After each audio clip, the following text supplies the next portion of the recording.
Баршаларыңызға. Бүгінгі өз эфирлер жеңіл, әдемі өтіп жатыр. Уақыттың қалай өткенін байқамай қалып жатырмын. Сіздерге де пайдасы тиіп жатыр деген ойдан. Қазір Аманжол мырза тағы да қосылса, сонан ойды аяқтап,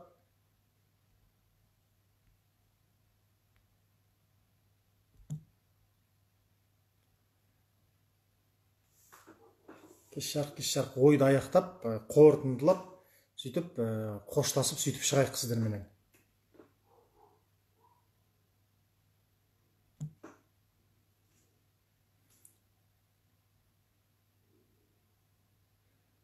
Алла разы болсын, өте керемет дейді. Енді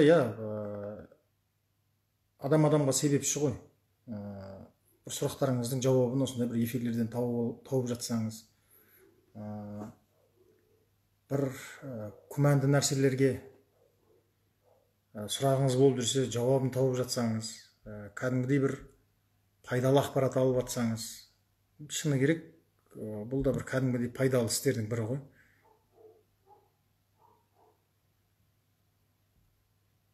Қазір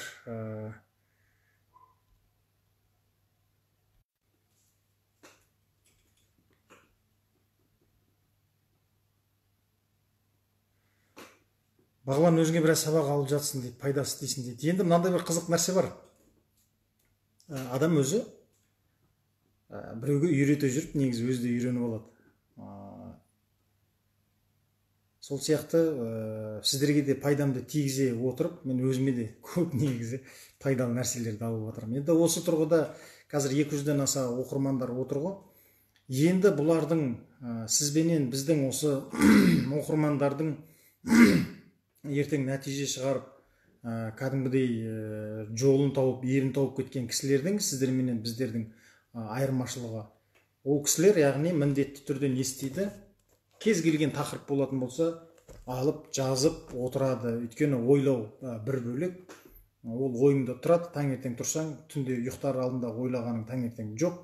Ал енді түнде ойланып отырған нәрсеңді жазып қоятын болсаң, таңертең ұйқыдан тұрсаң, мынаны мен жазған ба деп, сен кейде өзіңнің идеяңа өзің таңғалып жүретін сәттер болып қалады. Сенбесеңіздер, солай қараңыздар.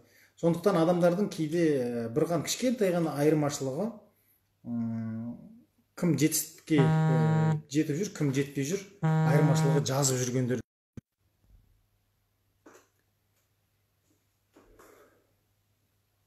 Қостым, тағы да біраз әңгімеден өрбітейік дейді.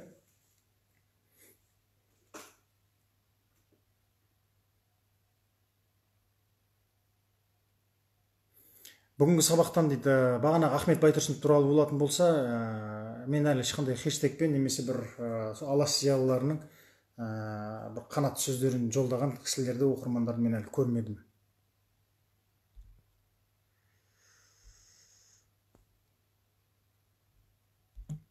Так, Аманжол мырза жібермей жатыр.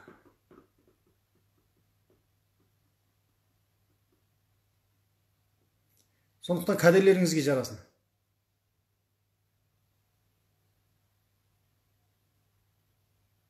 Сіздің осы сұхбаттарыңыздан 10-20 адам нәтиже көрсетсе, сіз үшін үлкен жетістік дейді. Аллаға шүкір. Бір адам өзгере алса, бір адам жақсы жаққа қарай бұрылса, негізі күшті нәрсе ғой ол. Өте күшті нәрсе.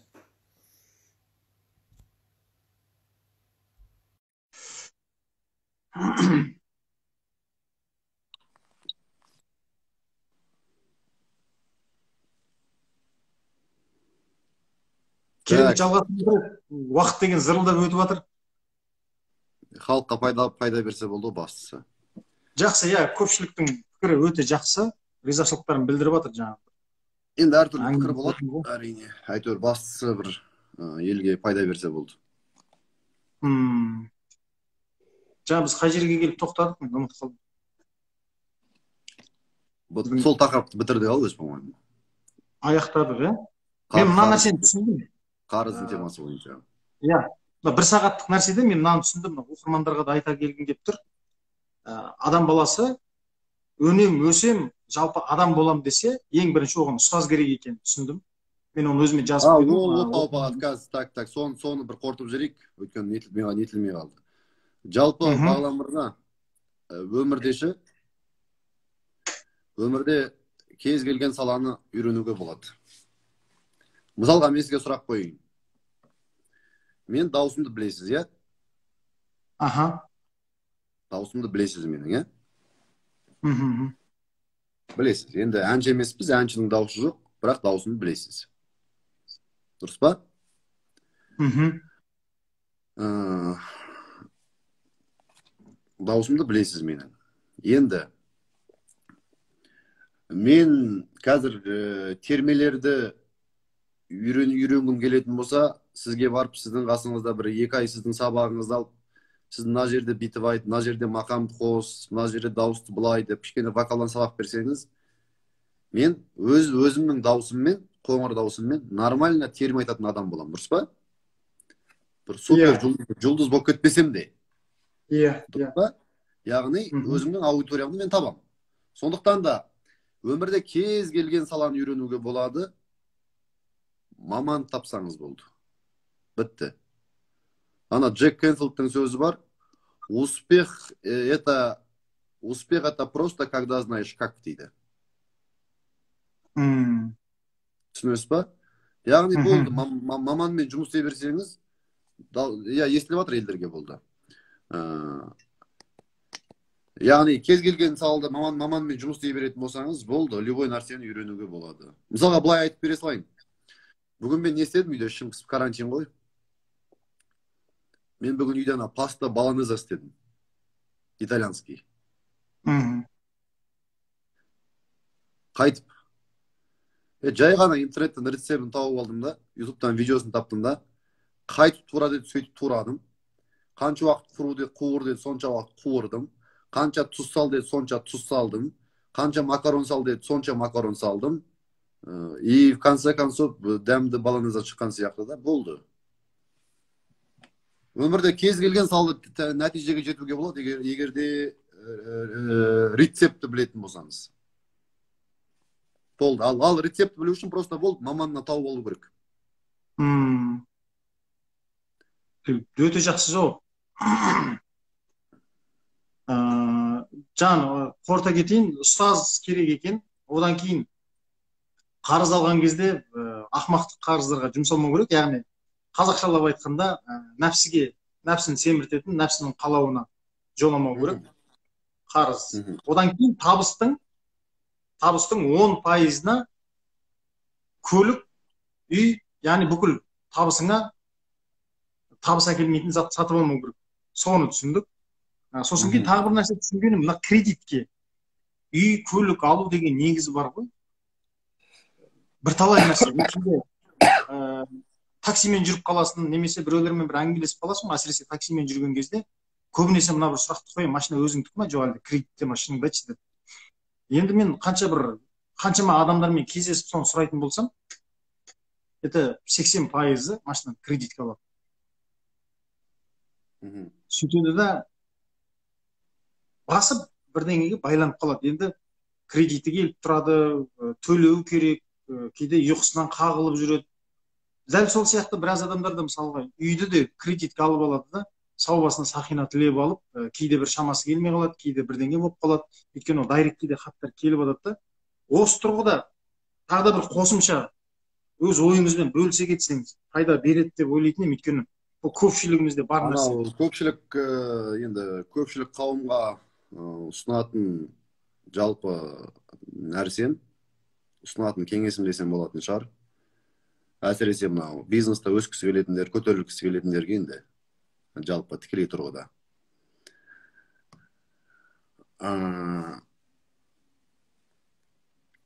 Вообще,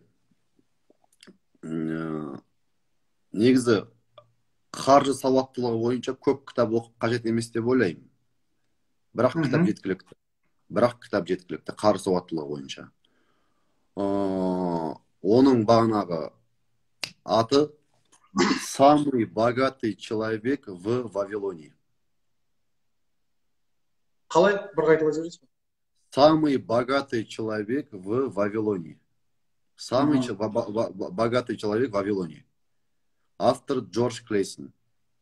Енді ол жерде қараңыз, вообще ақшаны көбейтудің 7 заңдылығын айтады да, ғасырлар бойы өлмеген. Бірінші дейді, қараңыз,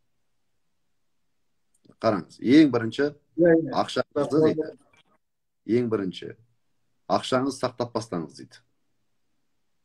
Яғни начинайте откладывать. Ақшаңыз сақтап бастаңыз, құртпай. Екінші, қараңыз. Екінші, ақша көбейтудің жолдарын, ақша келетін жолдарды көбейтіңіз дейді. Үшінші, қараңыз. Ақшаңызды қорғаңыз дейді да. Төртінші ереже. Ақшаңызды ақша алып келетін іске салыңыз дейді. Яғни ақшаның негізі несі, енді доход поток қой, ақша айналып тұру керек. Ал ақшаны ақша алып келмейтін іске салу, енді ол адамның сауатсыздығының көрінісі да. Ақшаны ақша алып келмейтін іске салу адамның ол сауатсыздығының көрінісі. Именно жақсы сөз бар ғой, жастар айтып жүрген, понты не перегонишь дейді. Сен крутой машина аласың, ертең сенен бірі крутой машина алып шығады. Сен крутой үй аласың, ертең сенен бірі крутой үй алып шығады. Ол дүниенің түбіне жетпейсің. Ал ақшаның именно бағанағы 10% дұрыс үй, күй, машинаға кету керек, расходтарға. Қалғанның барлығын неге салу керек? Бизнесқа салу керек. Или бағанағы пәтер алып қойып арендаға бер, или мал бизнесіне сал, или кәсібіңді аш, или инвестиция істе. Сондай дүниелерге салып отыру керек та. Ал ақша алып келмейтін нәрсеге ақша салу ол на самом деле не вариант. А бізде сондықтан қазір бүйтіп типа бай болып көрініп жүргендердің жағдайы шыны керек сөзсіз бағандай мәз емес та, айналып келген кезде.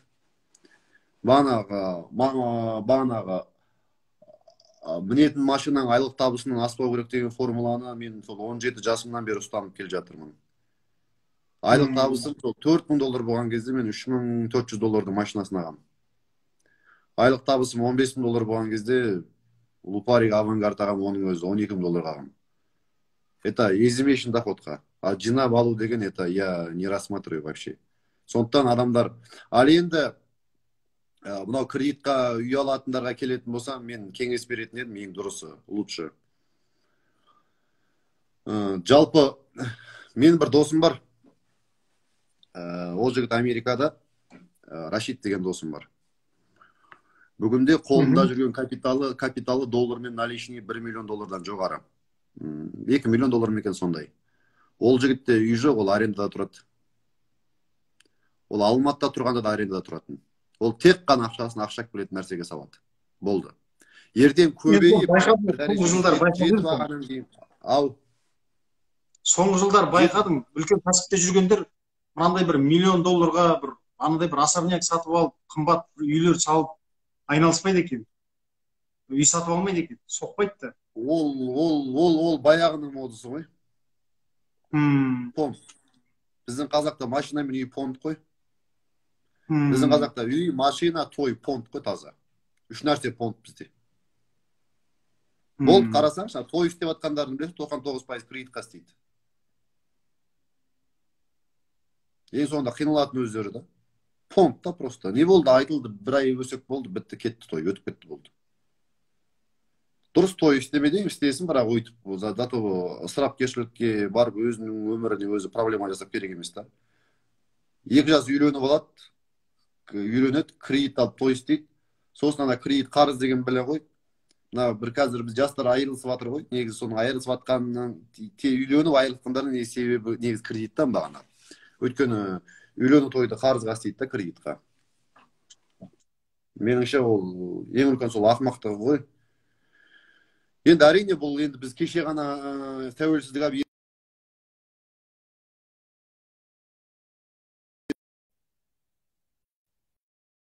халық жалпы бүгінде мән беріп жатыр.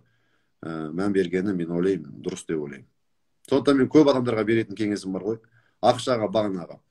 Той істегенше, өткенше, биткенше, сөйткенше өзіңіздің ақша табу қабілетіңізді дамытқаныңыз абзал. Ол үшін кітап оқы, тренингке бар, білім ал, ақылдылармен сөйлес. сол пайда алып келеді. Ал үйің ешқандай пайда әкелмейді. Жақсы, мықты кеңес. Анау көрпеңе қарап көсіл деп қазақ баяғыда айтып еді. Кейде сол көсілуіміз дұрыс емес болып өзімізге таяқ тиетін сәттер де бар ғой. Өйткені неге? Өйткені неге? Мгм. Біздің қазақтың қоғамы құлдық санада. Құлға не Иә, маңызды? Құлға өзгелердің пікірі маңызды. Сондықтан біз өзгелердің алдында бай көрінгіміз келеді, өзгелердің алдында жақсы көрінгіміз келеді, өзгелердің алдында красавчик көрінгіміз келеді. На самом деле өзіміздің жағдайымыз бейшара деген сияқты да. Сондықтан бағанағындай сондайлығымыз бар да, бағанағындай мақтаншақтығымыз. Сөйтіп содан біз ел болып негізі құрып атқан жайымыз бар. сосын тағы бір қоса кеткім келеді анау. Тағы бір екі нәрсе негізі өте қатты бір зиян тигізетін. Елде жасап жатыр ғой дейді да, ел жасап жатыр екен де, жаңағыдай байыбына бармай бір басына бір таяқ болып тиген кезде екінші жауабы дайын тұрады. Елмен бірге көреміз да дегенше. Былай ғой, елмен бірге көреміз деген бағана плывем по течению деген сөз ғой. Бағлан мырза, только дохлая рыба плывет по течению. Өлген балық қана ағыспен ағады. Ал тірі балық өзінің мақсатына қарай жүзеді. Сондықтан елмен бірге көреміз ғой, елмен бірге битеміз ғой, сөйтеміз ғой деген нәрсе ол ең үлкен қателіктің бірі негізінде. Түсінетін болсаңыз да. Сондықтан анамға анау Бекболат Тілеуханов ағам айтпақшы, әлемде үш жағымпаздық бар дейді да. Екеуі кешірімді дейді, үшіншісінің мүлдем бағанағы кешірімі жоқ дейді да. Бірінші жағымпаздық дейді. Отбасылық бақытты сақтау үшін күйеуінің әйеліне жағымпаздануы, әйелінің күйеуіне жағымпаздануы кешірімді дейді. Өйткені отбасының берекесі үшін. Сөздің ашығы керек, екеуміз азамат болсақ та арасында үйдегі кісіге, әйелімізге, жарымызға жағымпазданамыз. Дұрыс па? Дұрыс. Екінші, өзінің жұмыс орнын сақтау үшін қызметшісінің басшысына өзінің қызметкерін жоғалтып алмау үшін басшының қызметкеріне жағымпаздану кешірімді. Өйткені оның қайыры бар. Ал үшінші жағымпаздық бар да, ол елдің бәрін ұнауға тырысу. Елдің бәрін ұнауға тырыса алмайсыз ғой, өйткені әркімнің көзқарасы әртүрлі. Түсінесіз ба? Мені біреулер жақсы көреді, біреулер жек көреді. Сізді біреулер жақсы көреді, біреулер жек көреді. Біз елдің бәріне ұнай алмаймыз. Біз ақша емеспіз, біз доллар емеспіз, елдің бәріне ұнайтын. Даже ақшаның өзін жек көретіндер бар ғой. Өйткені кешіріңіз, халық дейміз, халықтың арасында бомжы бар. Халықтың арасында бір кітап оқымағаны бар. Халықтың арасында бизнес тұрмақ, үлкен компания тұрмақ. Мысалға, мен общий сложность бүкіл бәрін қосатын болсам, бүкіл бәрін қосатын болсам, менде енді штатный, не штатный, жоғымен 2,5-3 мыңдай қызметкер бар да, мысалға. Не то, что 3 мың адамды басқару емес, мысалға да. Үйде әйелін басқарамай отырып, бағанағындай нетеміз да. Басқарамай отырып пікір айтатындар бар да елге. Сондықтан біз біреу былай ғой, біреу мысалға, біз мұсылман деген күннің өзінде, мұсылманның өзінде біреу бағанағы вахавист, біреу тағы бірдеңе салафит, біреу бағанағы суфист, біреу бағанағы тағы бірдеңе деп масқап-масқапқа бөлініп, оның ішінде сектаға бөлініп кеткенімізде, бір әшейін мұсылманның өзінде. Сол сияқты қазақтың өзінде мінездері әртүрлі. Біреу меланхолик, біреу сангвиник, біреу флегматик. Сондықтан әркім өзінің көзқарасымен қарайды, елдің бәріне ұнауымыз мүмкін емес. Сондықтан адам керісінше өзгелерге ұнауды емес, керісінше бақытты болуды, керісінше табысты болуды, керісінше армандарын орындауды, керісінше бағанағындай Алла Тағаланың разылығын алуға ұмтылу керек та. Не дейді? Потому что Құранда айтпай ма? Не істесең де дейді, Алла Тағаланың разылығын алу үшін істе дейді. Адамның разылығын ал деп айтпайды. Өйткені Алланың өзі біледі ғой, адамның бәрі разы бола бермейді. Мысалға, біз қазір шыны керек, сіз өзіңіз білесіз да, мен түнде ұйықтаған жоқпын. Оның ары күнде 40 ұйықтаған жоқпын. Бүгін жесткий режим болды менде. Көзім бағана ілініп кетсе де, мен сізге 12 деп айттым, бітті, мен эфирде отырмын да, мысалға сөйлесіп. Сіз уақытыңыз бөліп отырсыз да.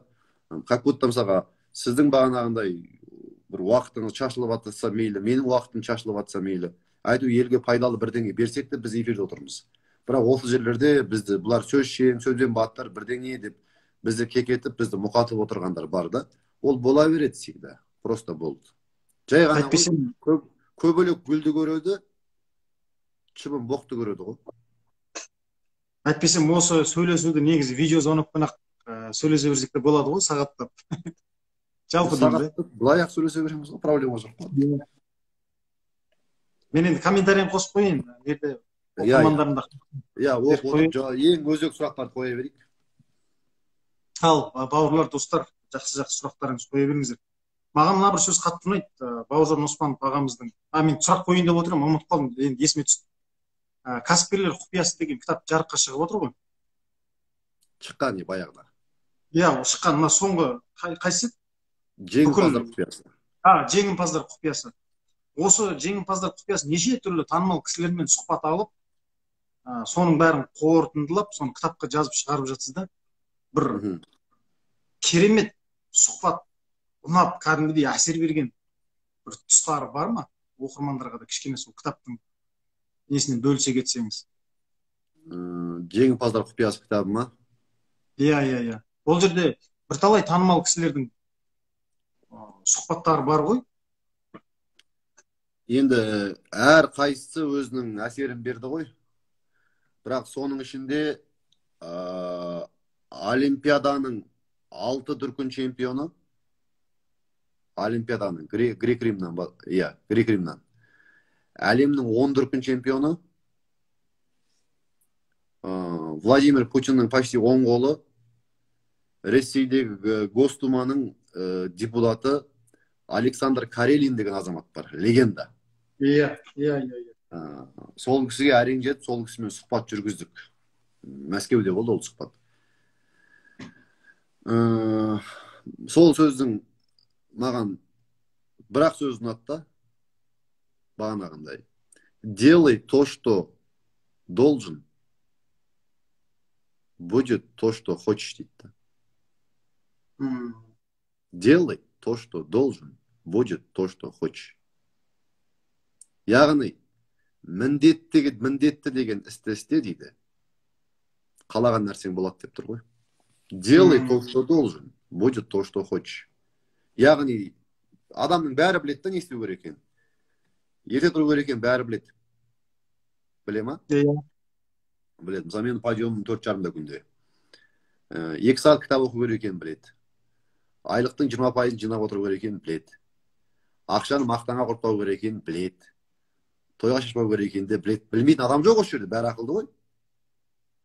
Көп ойланбай әрекет істеу керек екенін біледі. Әрекетте қиналатынның бағана жылай арқасынан күле туып жерген екенін бәрін біледі. Білмейтін адам жоқ. Жоспармен жүру керек екенін, жоспар жазу керек екенін білмейтін адам бар ма осы жерде? Біледі бүкіл бәрі. Түсінесіз ба? Бәрін біледі. Бірақ істемейді. Сондықтан мәселе білуде емес, мәселе істеуде. Мысалға, бағанағындай, баяғыда бір Ален деген жігітпен жолықтым, па маркетингу. Қателеспесем 2011 мекен сондай да. Сөйтіп ол маған бірдеңені түсіндіріп отыр, мен орысша айтып отырмын, орысша екеуміз орысша әңгіме айтып отырмыз да. Да, я это знаю, да, это я знаю, да, это я знаю деп отырмын да мен өстіп. Білем ғой деп. Бір уақытта ол маған әдемі сұрақ қоя салды. Аманжол дейді, неге сен дейді, Тойотамен келдің бұл жерге дейді. Рамустар жолыққан біз. Неге мен S-класспен келдім, последний модель дейді да. Мен үндемедім. Оның маған берген жауабы. Потому что ты знаешь, а я применяю дейді да. Өйткені сен білесің, а мен қолданамын дейді да. Менің көпшілік адамдардан айырмашылығым жоқ негізінде. Бірақ айырмашылығым бар. Мен табысқа жету ережелерін оқығандарымды кітаптан, енді осы уақытта 500 миллион теңгедей ақша кетті ғой білімге. Сол тыңдағандарымды мен іс жүзінде қолдануға тырысамын. Қолданамын. Көпшілігі тыңдайды, естиді, бірақ қолданбайды. Осы қатты әсер берді, сосын бағанағы. Енді ол жеңімпаздар құпиясы деген енді шынымен енді ол мықты кітап қой. Ол әрбір үйде тұру керек, әрбір адам оқу керек, әрбір адам сонымен ұйықтап тұру керек. Кітап егерде өмірде жетістікке жетем десе, өмірде қиындықтарымды тесіп шығам десе, өмірде мықты лидер тәрбиелеймін немесе өзім мықты лидер боламын дейтін болса, жеңімпаздар құпиясы кез келген адамға керек. Енді сол Асанәлі Әшіп атамызбен сұхбат болды.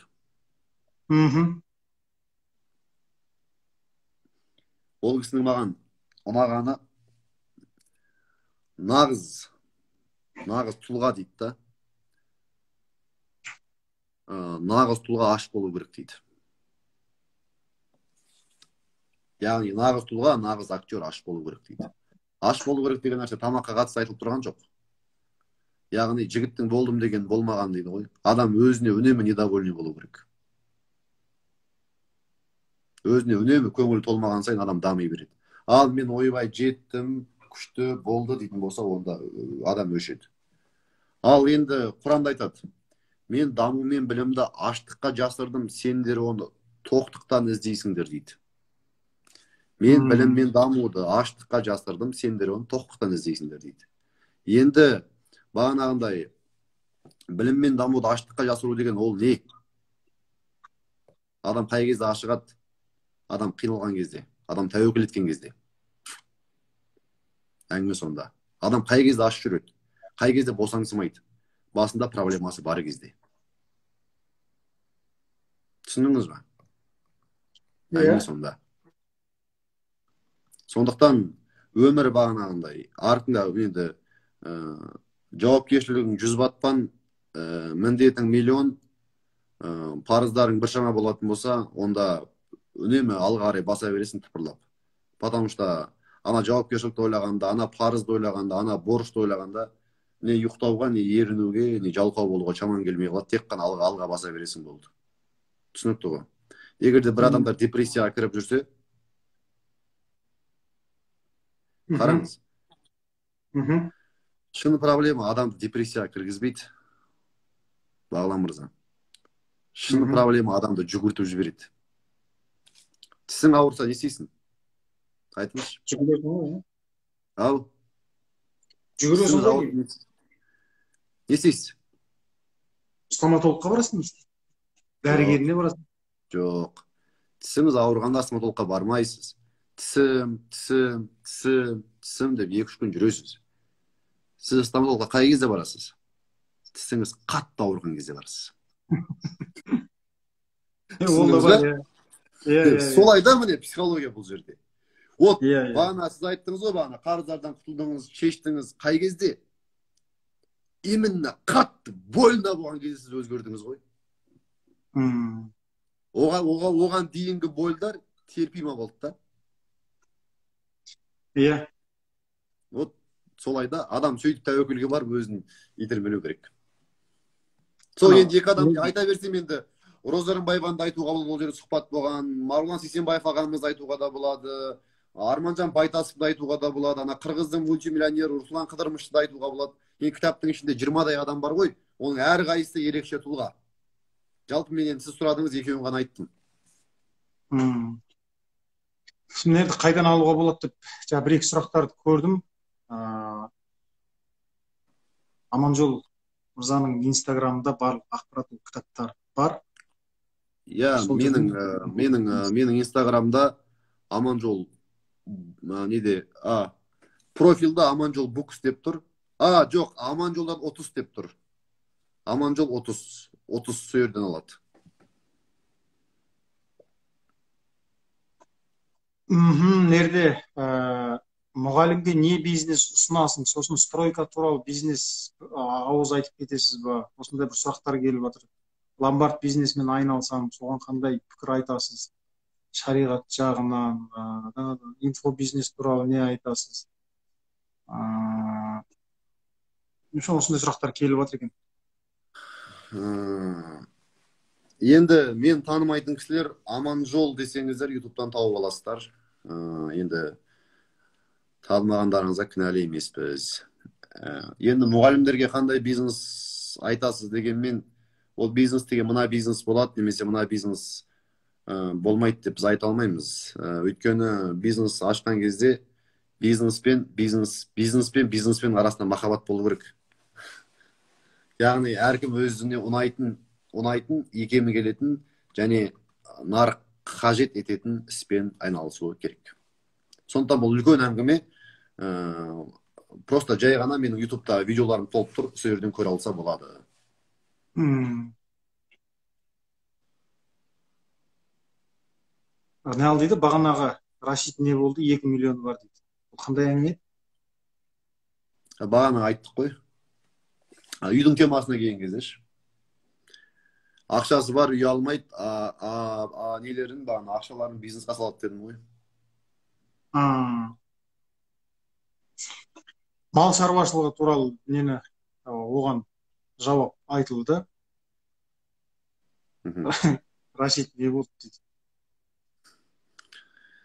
Халыққа сол қызық қой. 3 миллионнан қандай бизнес бастауға болады? Стройка туралы айтпадыңыз.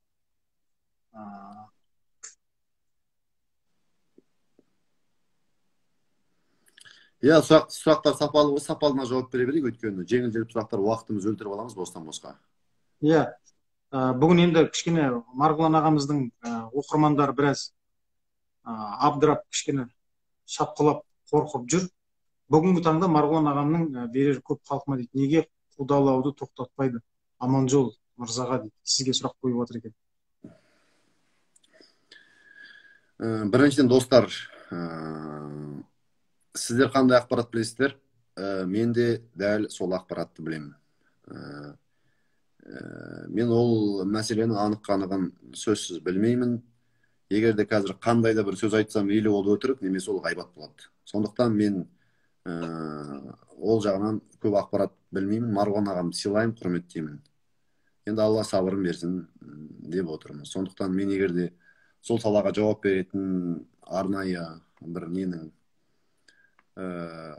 несі болсам, орталықтың бастығы, тағы бірдеңе болатын болсам, онда жауап беретін едім.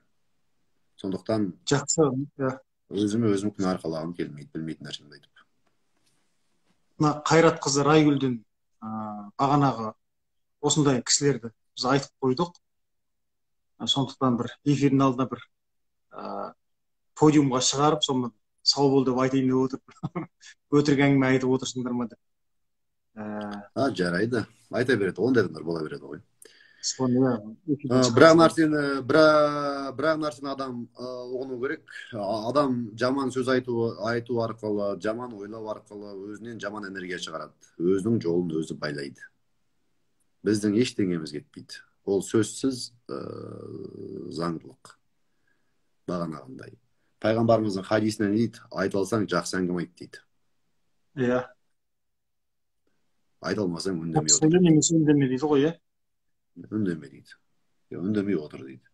Немесе Шәкәрім атамыз айтады, біреудің мінін көргенше, жамандығын тергенше, өзіңмен алыс өлгенше дейді. Сондықтан бұл кісілер өздерінің жолдарын өздері байлап жүрген адамдар ғой. Любой жазған негатив комментарий, ол шын болсын, өтірік болсын, любой шыққан негативті форматтағы ой мен сөз және іс, ана аяқтағының ісі дұрыс болсын, дұрыс емес болсын, ол адамның жолын байлайды. Рахмет сіздерге, дұрыс айтасыз. Жалпы пікірлер жақсы келіп жатыр. Енді бизнес бастауға қай кезден бел болуға болады? Қарапайым сұрақтар енді. Стройка туралы айтыңызшы. Стройка туралы енді мен не емеспін ғой. Стройка бизнесмен айналысатын адам емеспін. Оны стройка мен айналысатын адамнан сұраған дұрыс. Қазіргі таңда онлайн ұстаз табуға болады ма дейді. Бекжан, негізі маған ұнады онлайн деген, өйткені қазіргі карантинге байланысты мектептегі оқудың барлығы онлайнға көшіп жатыр. Одан кейін кімде қандай кәсіп онлайн орнатылған, онлайнмен жұмыс жасап жатыр. Соларға да пайда жақсы болып жатыр. Тамақтың өзі, ресторанның өзі қазір онлайн істеп кетіп жатыр ғой. Сондықтан онлайн ұстаз табуға бола ма дейді. Онлайн ұстаз керек болатын болса, алдарыңызда біраз сіз онлайн сабақтар дайындап жатсыз айтпақшы.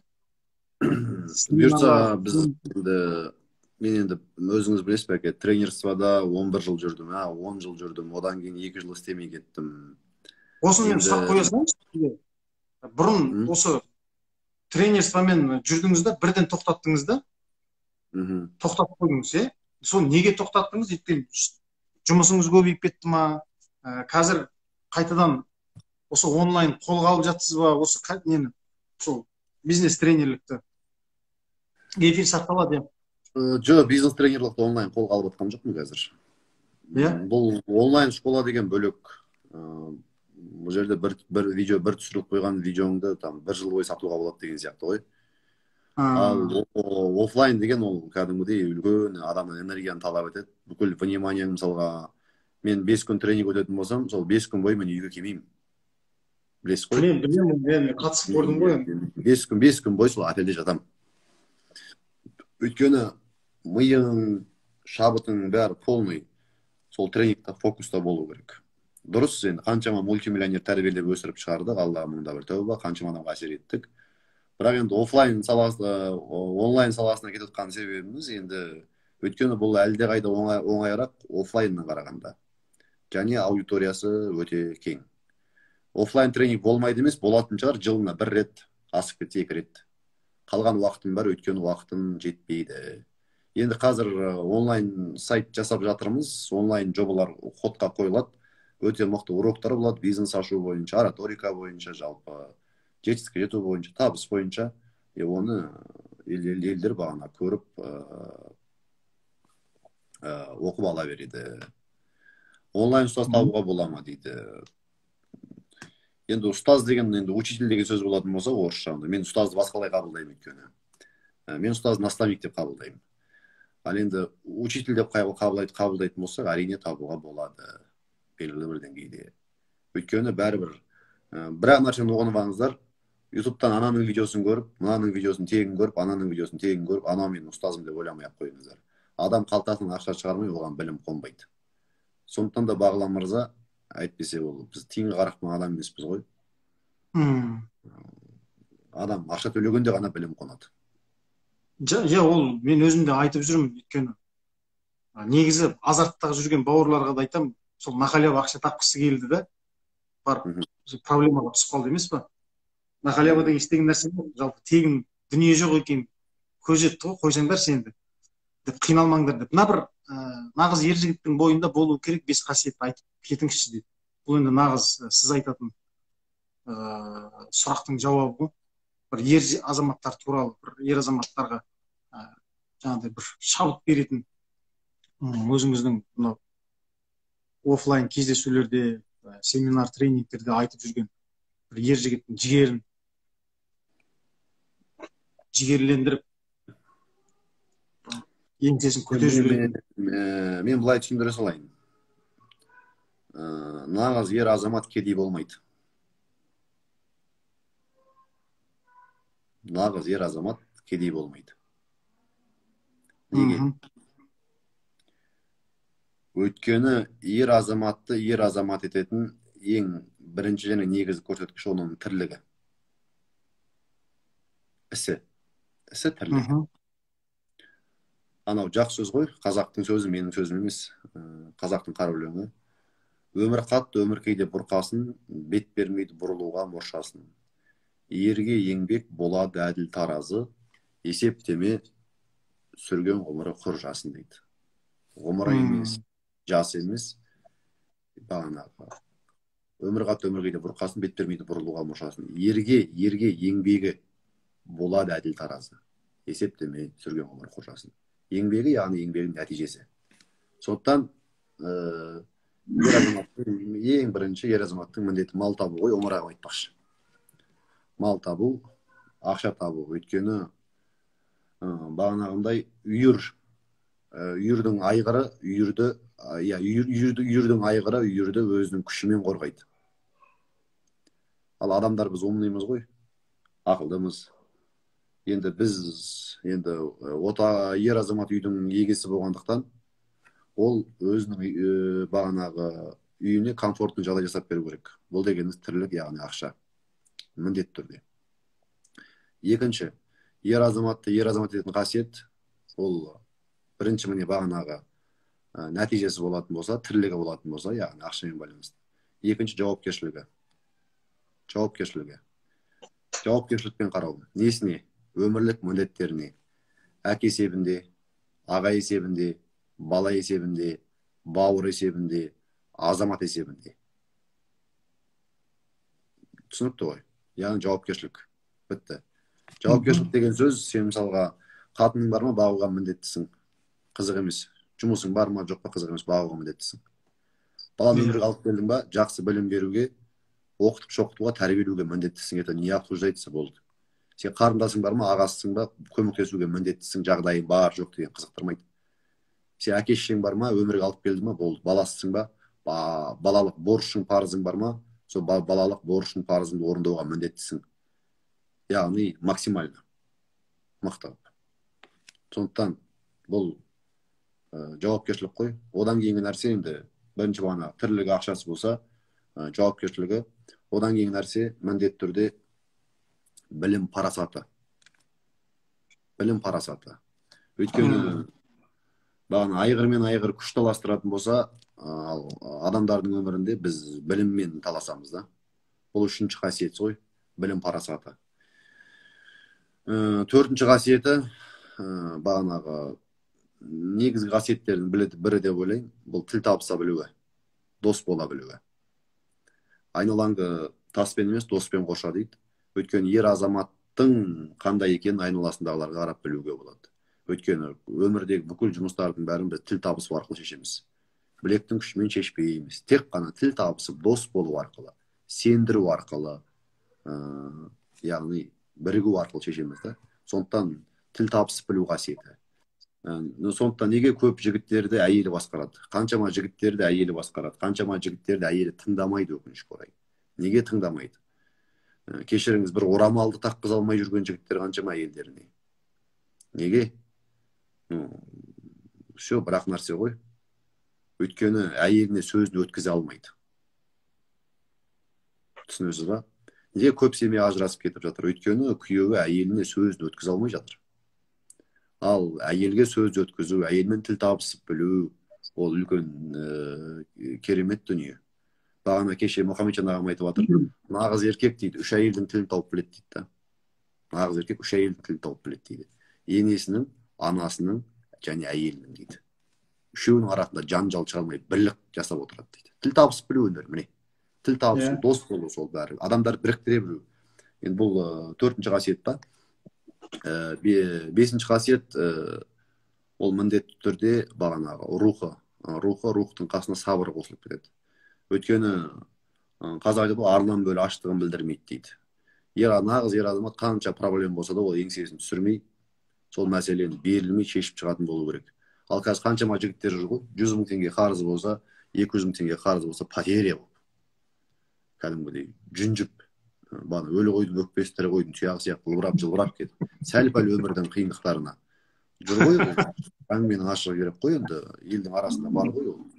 Бір болмайтын бір мәселелерге, болмайтын бір кредитқа, болмайтын кішігірім нәрсеге деп бағана қорқып, үркіп. Сондықтан бұл жерде уже рух керек, өйткені рух болмаса, кешіріңіз, рух болмаса тәуекел қайдан болсын. Түсінікті ғой. Енді мен 6 деп қосып қоя салайын, ерлігі мен абыройы. Ерлігі мен абыройы. Қазақтың бір ақ сөзі бар, ел мақтаған жігітті қыз жақтаған дейді. Егерде көшеде, елдің алдында, қоғамның алдында абыройың бар болатын болса, үйдегі отырған әйелің, яғни қатының сені сыйламай қайда барады? Сыйлайды. Ақшаң бар болса, бағып жатсаң, білімді болсаң, жан-жағыңмен жақсы тіл табысқыш болсаң, еңбекқор болсаң, бағанағындай сабырың бағанағы емендей мықты болса, мойымайтын өр рухың болса, айналайын, онда кез келген кедергіні жеңіп өтесің, яғни сол кезде абырой келеді. Жалпы сол ғой. Бауыржан Оспан бабамыздың сөзі бар еді ғой, кедей қазақ жоқ, жалқау қазақ бар деп. Сол негізгі біздің проблемамыз сол жалқаулығымызда ғой. Әйтпесем Құдай өлсін деп жаратып па бәрін. Әркім жаңағыдай, әркімнің ризық несібесін әр жерге жасырып қойды. Дұрыс, қараңыз. Дұрыс, бірақ жалқаулықтың түбі жатыр ғой. Жалқаулық неден шығады? Жалқаулық екі нәрседен шығады. Оның біреуі намыссыздық, М, Намыссыздық. Ал намыс дегеніміз не? Намыс дегеніміз не? Бағанағындай. Өзіңнің деңгейіңнің өзгеден, өзің сияқты адамнан төмен болған кезде пайда болатын сезім намыс дейміз біз. м, Шәкәрім атамыз солай айтады. Яғни намыссыздық. Жағдайы нашар екеніне, яғни өзінің міндетін атқара алмай жатқанына бағанағы намыстанады. Сол міне намыс адамды қоздыратын. Екінші, бағана жалқаулықтың пайда болуының негізгі себебі адамның алда қойған шабыттандыратын, жігерлендіретін, ұмтылдыратын мақсаттары жоқ та. Осы екі себептен неге жалқаулық пайда м. болады. Одан кейін үшінші себеп бар, ол орта. Өйткені көпшілік адам байқайтын болсаңыз, көпшілік адам негізінде өз қатарымен араласпайды. Өзінен деңгейі төмендермен араласады. Солардың қасында аналарға брачка деп қояды да, аналарға қарады, анадан қарағанда тфай-тфай үйім бар ғой, анадан қарағанда тфай-тфай жағдайым жақсы ғой, анадан қарағанда тфай-тфай машинам бар ғой деп зона комфортада отыра береді да. Яғни мықтылармен өзін салыстырмайды. Бәсекеге түспейді. Просто иә, өзін бомжбен салыстыратындар бар. Құдайға шүкір үйім бар ғой деп. Өзін бағанағындай ажырасып кеткен әйелдермен салыстыратындар бар, бағана Құдайға шүкір байым бар ғой деп. Өзін жұмыс жоқтармен салыстыратындар бар, бағанағындай Құдайға шүкір жұмысым бар ғой деп. Просто есте ұстаңыз, бүркіт өзін бүркітпен, есек өзін есекпен, маймыл өзін маймылмен салыстырады да. Адам өзін кіммен салыстырғанына қарап, ол адам деңгейін айтуға болады. Как психолог есебінде мен сізге жауап берейін. Сондықтан бәрі айналасына өзіне қарағанда слабыйлар жинап алады да, олардың арасында күшті сезініп өзін жалқау болып жүреді. Ал адам жалқаулығынан арылғысы келетін болса, өзінен қарағанда мықтылармен қарым қатынас жасайтын болса, ана қазақтың сөзіне мақалы келеді, тілі осындай кезде тілге оралады. Шабан атты бәйгі атының қасына қосатын болсаң, шабан атты бәйгі атының қасына қосатын болсаң, ұялғаннан шауып кетеді дейді. Сондықтан пысықтармен араласу керек. Пысықтармен қарым қатынас жасау керек. Түсінесіз ба? Мысалы, элементарный, кеше біз түнде сізбен әңгіме айттық, мен сізге торговый центр жайлы әңгіме айттым, Иә. Сол кезде менімен сөйлесіп тұрдыңызда, мына жеріңіз қыж-қыж ете қалды. Сізде. Кеше менімен сөйлескен кезде. Жоқ, жамандықтан емес. Өйткені сіз азаматсыз ғой, өзіңіз менімен салыстырып, блин, Аманжол бүйтіп жатыр, мен нафиг істемей жатырмын деген сияқты бір ішкі ой пайда болып кетті мына жер, түсіндіңіз ба? Міне әңгіме сонда. Не құрылым, біз вообще жалқаулармен қарым-қатынас жасамау керекпіз. Біз қасымызда мықтылар болатын болса, Досқан Жолғасынов атамыз айтпақшы, бір қоянды 10 арыстанның арасына қоятын болсаң дейді, ол қоян біраз уақыт өткеннен кейін арыстан, ол қоянда біраз уақыт өткен соң арыстанның мінезі пайда болады дейді. Ал дейді, бір арыстанды 10 қоянның арасына қоятын болсаң дейді, уақыт өте келе ана арыстанда қоянның мінезі пайда болады дейді. Сондықтан қазақтың бір-ақ ауыз сөзі ғой, жақсымен бірге жүрсең, жетесің мұратқа. Жаманмен бірге жүрсең, қаласың ұятқа. Жаман деген кім бұл жерде? Жалқау, еріншек. Яғни нәпсісі оны жеңіп кеткен адам да. Қызғаншақ, көрсе қызар, бағана ішкіш деген сияқты. Тағы бір айта берсе көп қой жаман қасиеттер. Солай да. Мысалға мен қазір мысалға еріп барып, например, баяғыда сізбен дос болсам, казиноға бір еріп барып, мен сіздің қасыңызда казинода ойнап жүрген кезіңіз болса, қыз қасыңызда 2-3 апта жүретін болса, мен де казино ойнап кетемін. Сыныптан басқасын бәрі. Сыныптан басқаның бәрі жұғады. Өмірдің заңы ғой. Екі ақылшыға бір ақыл айтайын ба дейді. Өмірде ең оңай нәрсе ақыл айту дейді. Оны пайда қоямыз, кешірім өтінемін. Айбек бек болсын. Сенің атың Айбек. Аржағы бек болсын тегің. Ей, красавчик. Енді былай ғой. Дұрыс бір көрсететін нәтижесі жоқ, ешқандай істе жоқ. Адамдар ақыл айтса, шынымен нетуге болады, түсінбей қалуға болады. Енді бүгін мені бағыламырда шақырып тұрсыз, сарапшы маман есебінде. Енді мен әшейін отырып әңгіме айтып отырған адам емеспін, достар. Мен НТ-Роместің оқушысымын. Осы уақытқа дейін біліміме 500 миллион теңгедей ақша салған адаммын. 7 кітаптың авторымын. Қазақстан бойынша 180 мың адамның өмірін өзгерткен профессионал оратормын. Қаншама адамдарға көмектескен адаммын. Яғни дипломированный адаммын, мен жай әшейін адам емеспін. Сондықтан ол мына жерде сіз ойыншық көріп отырсыздар, міне Бағлан мырза өзі біледі, кезінде өзі де келген. Мен жай 1 сағаттық кезінде Бағлан мырза келген кезде 2 сағаттық консультацияның құны 700 мың теңге. Елдер Қытайдан келеді, үлкен кісілер Турциядан келеді, менен бизнес кеңес алу үшін. Сондықтан яғни мен бағанағы бағалап білгендеріңіз абзал, өйткені мен бағанағы жай әшейін айтып жатқан жоқпын. кешірім сұрап жатыр. Мен мына бір сөз кәдімгідей өмір бақи жанымда сақталып қалды. Кәдімгідей шабыт алдым. Оны мен ең әуелі оны сізден естігем. Боларыңда болып өт, бозжорғадай желіп өт, болмасыңды білген соң болған ердің қозын жек. Өзің адам болған соң қалай кетсең олай кет деп. Шәкәрімнің сөзі ғой мысалға. Тіптен тамаша ғой. Мен осы жердегі оқырмандарға да жаңағы сияқты қаракөз бауырларыма да айтқым келеді. Бұл жерде сынықтан басқасының барлығы жұғады, болмасаң да ұқсап бақ деді. Енді сүбелі сөз, саналы сөз қозғалып жатса, енді өзіңіздің санаңызға түйсігіңіз жетпей жатса, енді кешірім сұраймын. Сондықтан бұл нәрселердің барлығын тыңдаған бөлек, бағана айтқандай жазып алған бір бөлек. Бұл әңгімені біз Аманжол мырза екеуміз үйде отырып видеомен сөйлесе беруімізге болар еді. Бірақ дегенмен 700 адам қарап отыр. Сол бауырларға пайдасы тисін деген сыр сұхбат айтып берсем, істейтін жұмыс көп. Жатпаймыз ба телевизор көріп, кітап оқып. Как будто бір бағанағындай бұл жерде ойлап қалып жатыр, біреуді пиар етіп тұрған жоқ негізінде. Пиар бірдеңе деп оған шыны керек, ондай қатты не нуждаймыз, тіпай. Оны ойлап қалмаңыз керек. Ал тағы сұрақтар айта беріңіз. Саясат туралы не айтып мықты кеңес алдым. Жалпы ел жұртқа ұнап жатыр.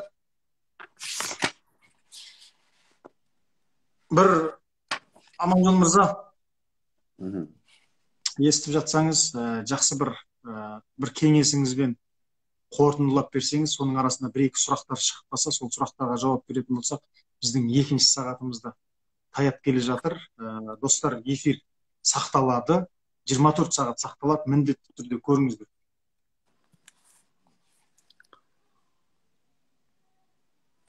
Жалпы осы біздің әңгімемізге сай келетін мынау бір өлең бар екен. Үйір жылқы қасқырға алдырмайды деген, мынау менің өзіңді оят кітабымның ішінде. Қарап отырып соны көріп отырмын да. Соны оқып берейін деген ғой, елдерге пайдасын келтірсін. Бұлқан талқан тірліктің арасынан, арманы үшін ұмтылған аласұрған, биік қойып мақсатын маңызы бар. Арамызда білімді бар асылдар. Асылдармен жүрейік ақылдасып, деп ойласаң ісімде дара шығам. Жол сұрасақ жөнімен асылдардан, сәуле шашар сан түрлі санасынан. Тыңдамай кей сәттер басқаны біз, бірліксіз бірікпестен бастарымыз. Кетеміз кеуде қағып албырттықпен, жалғыз жүріп жаңалық ашқалы біз. Өкініш сол, жалғыздың үні шықпас, алынбайды осылай асқарымыз. Ағайын ұлы істерден үміттенбе, бірікпесе бауыр боп бастарымыз. Бірлік болса болады тірлік мықты, осы ойымды жастықша жастаныңыз. Әріден әсерлесек әрбір жайды, жалғыздық жалыныңды жандырмайды. Қанша жыртқыш болса да бірлігі бір, үйір жылқы қасқырға алдырмайды дейді. Достар, енді сондықтан бұл жерде біз бір пиар емес, бір өзімізді парасаттымыз, бір ақылдымыз деп отқан жоқпыз. Әйтеуір оққанымыз, тоққанымыз, өмірде көргенімізді, білгенімізді маман есебінде бөлісіп отырмыз. Басты бірақ ниет сіздерге әйтеуір пайдамыз тигізу. Енді біздің қазаққа не жетпейді десек, біздің қазаққа бірлік жетіспейді. Бірлік деген не ол?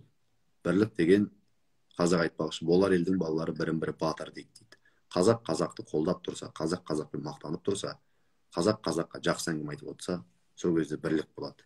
Екінші, менің ойым, менің көзқарасым, мен деп өзіңнің ойыңды болсын болмасын жерге тыға беру ол жарамайды. Өмірде көп оқып опық жейтін адамдар сол ақылдаспайтындар. Ал қандай адам ақылдаспайды? Анау сондай ғой, мынау сондай ғой, мынау сондай ғой деп байыбына жетпей атып, зерттеп көрмей атып, оны дәлелдеп көрмей атып, өзінің ойын айта беретіндер, өзінің ойымен жүре беретіндер өмірде опық жейді. Сондықтан достар, мен сіздерге беретін кеңесім, ешқашан, еш уақытта мен білем демеңіздер, мықтылармен ақылдасыңыздар. Мықтылармен ақылдасыңыздар. Бір жақсы прикол сөз бар, ақылың жетпесе, ақыл сатып ал дейді. Ол прикол емес, негізінде әлемдегі ең бір сатып алуға тұратын нәрсе болса, ол ақыл шығар. Есіңізде ұстап алыңыздар. Кімнің сөзі ғой? Бұқар жыраудан. Ата білімім жұрттан асты деп, кеңессіз іс бастама дейді. Сондықтан кеңесейік кімдермен? Бағана пайғамбарымыз хадисінде айтылғандай, білмейтіндерің білетіндерінен сұраңдар дейді. Кім адам, қай адам біледі, сол жолды біліп өтеді. Егерде біреу бағанағы құмар ойынға шалдықпаған болса, ол жолды өтіп, құмар ойынды жеңген Бағла мырзадан сұраңыздар. Кәсіп жағы көтерілу, трансформация жағы керек болатын болса, менен кеп сұраңыздар. Шынымен ақта, яғни әр істі өзінің қасапшысына тапсыр дейді. Әр істі білетін маманымен ақылдасыңыздар. Және қазақ бір-бірімізді қолдап білейік. Қазақ бір-бірімізді бағанағындай болысып, бір-бірімізге қолдап білейік. Ал минус іздейтін болсақ, бір қателік іздейтін болсақ, әр қайсымыздың бойымызда қателік бар. Сіздің де жүрегіңіз бар. Бар ма? Бар. Сіздің де ішіңізде боқ бар, өйткені шегіңіз бар ғой. Сіздің де мұрныңызда маңқа бар, өйткені мұрныңыз бар ғой. Сондықтан әр адамның бойында қателігі бар, әр адамның бойында бір жамандығы бар. Ал біздің міндет, есіңізде ұстаңыз, жақсы адам тек жақсы нәрсені көреді. Сондықтан өмірден, болашақтан тек жақсы нәрсені көрейік. Бір-бірімізден жақсы нәрсені көрейік. Бір-бірімізді сыйлап білейік. Өзімізді құрметтеп білейік.